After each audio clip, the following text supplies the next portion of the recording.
So, I have a specific message to our anti-fascist friends. It appears as though you think we are fascist. And it's not necessarily that we're fascist, it's that you're Marxist. And while that is asinine, we're going to look past that and respect your rights to believe whatever you want to believe in the United States.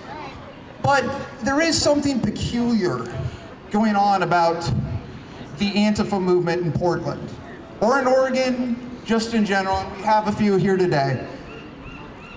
This didn't show, Antifa didn't show up until after Trump got elected. But if they were really truly devoted to the cause of anti-fascism, they could have even started a little bit even before the election and chose the greatest threat of fascism to the United States, the Church of Scientology. But somehow this never occurred to them. The Church of Scientology has billions more than any neo-Nazi organization in America or the blue-collar conservatives that you conflate them with. Now, anti-fascism and personal liberty for American citizens are not enemies. American patriots and overt Marxists fought real fascism together in the European theater. But somehow, Antifa seems to ignore the Church of Scientology, which will be around a lot longer than Trump can be in office, and instead chooses to target violence, use violence against basically blue-collar plumbers that might happen to agree with Rush Limbaugh. We're asking you to kindly put things in perspective. We are anti-fascist just as much as you. Yep. But we are, unfortunately, this is not the first time this region has had a problem with mass violent militant extremists. And it was actually the last time the decade was the 20s as well.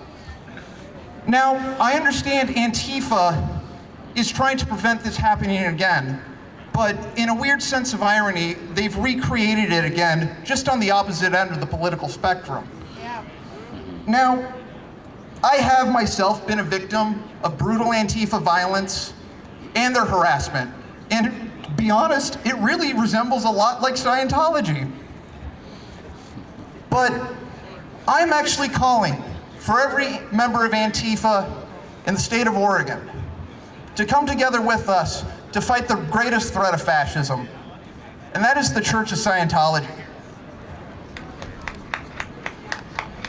You know, in the 1968 Democratic primaries, Robert Kennedy came to this area and unfortunately lost against Eugene McCarthy. Less than a month later, he was assassinated in Los Angeles.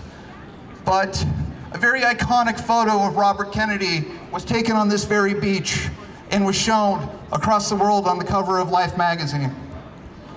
And with whatever spirit this land invoked and inspired in that image of Robert Kennedy, I urge the anti-fascists to come together.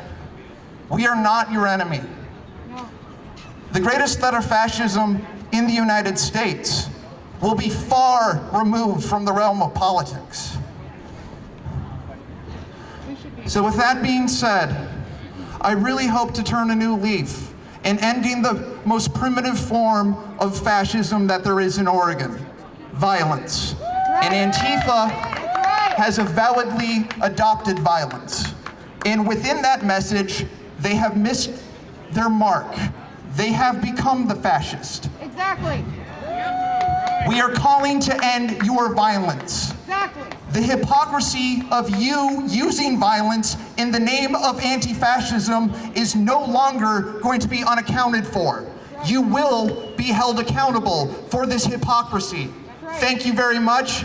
Make America great again, and God bless the United States of America.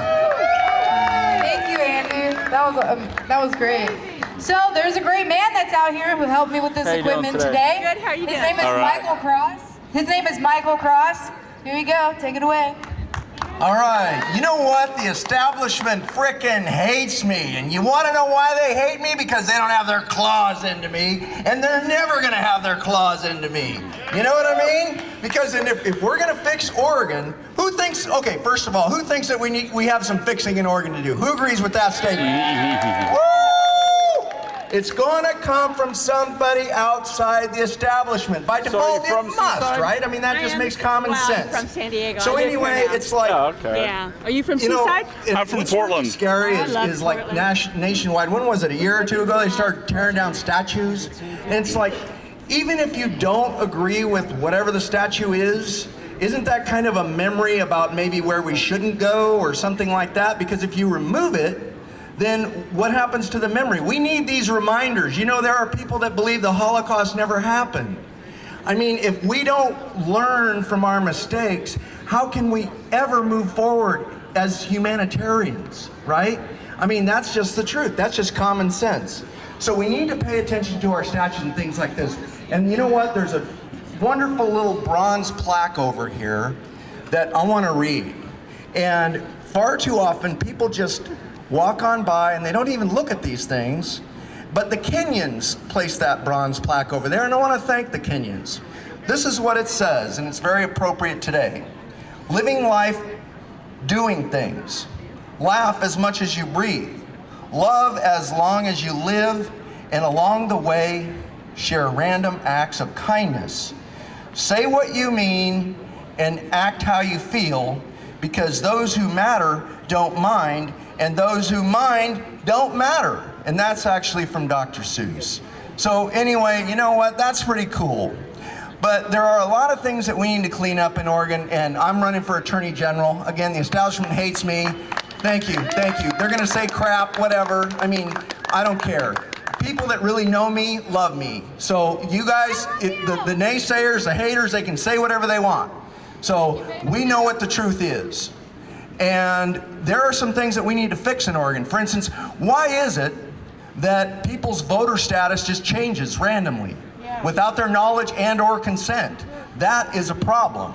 Now the company that runs that software, it's tied into the DMV, so motor voter kind of a thing, and heck of a coinkydink, but they are a Kate Brown supporter. And that is a company out of California, and they also run the DMV software down there. So we need to get to the bottom of what the heck is going on with our voter thing, because if they change who you are, if you're a Democrat and they change you to Republican, they change you to Democrat or Independent or whatever, that's not right, and it's against your knowledge and consent, and that's wrong, and that goes against our Constitution. You see, we have this document known as the Constitution. That's a contract between we the people. Yes, that's a contract between we the people and our elected officials. We are a republic form of government, and that's something that a lot of times they don't teach in school anymore. We are not a democracy, we're a republic. And so this document protects us. It protects we the people. So Kate Brown she was outside her judicial authority when she went past 30 days, closing the state for 30 days. She was limited by Article 10, Section 6, which was actually enacted a mere 8 years ago. So I would like to thank whoever put that in there, because they must have saw this stuff coming. And hats off to them. Thank goodness it's in there. Anything beyond 30 days requires legislative approval, and she did not obtain said approval.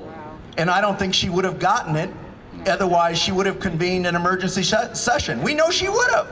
But she knew she didn't have the votes, so she didn't. She just did it like a tyrant. And we fought tyrants, and we are free people.